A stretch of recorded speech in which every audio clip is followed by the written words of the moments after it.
eSIM ទំនើបមែនតែបើធ្វេសប្រហែសប្រយ័ត្នចប់បាត់សួស្តីបងប្អូនថ្ងៃនេះយើងមកនិយាយគ្នាពីរឿង eSIM បន្តិចចង់លុយប្រែរបស់ទំនើបវាមិនខុសទេប៉ុន្តែមុននឹងសម្រេចចិត្តលាឈប់ពី SIM ចរធម្មតាត្រូវដឹងរឿងប៉ុន្មានចំណុចនេះសិនប្រយ័ត្នឈឺក្បាលនៅពេលក្រោយ 1. ទូរស័ព្ទយើងហៃសូឬនៅ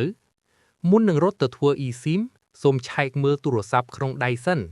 មិនមែនគ្រប់ទូរស័ព្ទសុទ្ធតែដាក់បានទេណា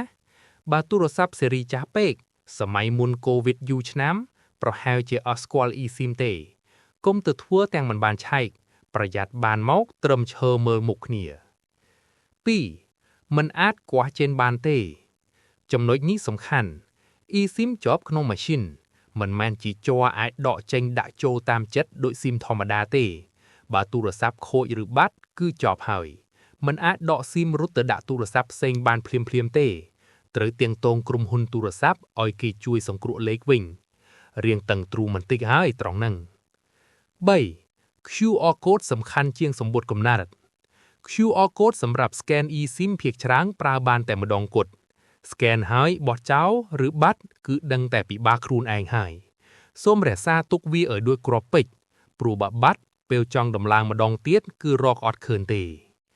4. ដូរទូរស័ព្ទថ្មី eSIM មិនចែកដាតាមទេតួទូរស័ព្ទថ្មីទំនើបក៏ពពកយ៉ាងណាក៏ eSIM ចាស់មិនលោតចូលដោយស្វ័យប្រវត្តិដែរត្រូវស្នើសុំថ្មីពីក្រុមហ៊ុន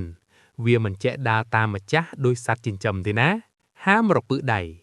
ឃើញប៊ូតុង delete ក្នុង setting កុំចាក់តែចង់សាកលុបឆ្វាច់លេខក៏បាត់សេវាក៏ដាច់ពេលនោះមានតែអង្គុយយំទេគ្មាននរណាជួយបានក្រៅពីក្រុមហ៊ុនទូរស័ព្ទឡើយសរុបមក eSIM ទំនើបនិងងាយស្រួលមែនតែបើខ្វះការប្រុងប្រយ័ត្នគឺដឹងតែវិលមុខហ្មងប្រើដោយយល់ដឹងទើបប្រើបានដោយសុវត្ថិភាពសូមអរគុណ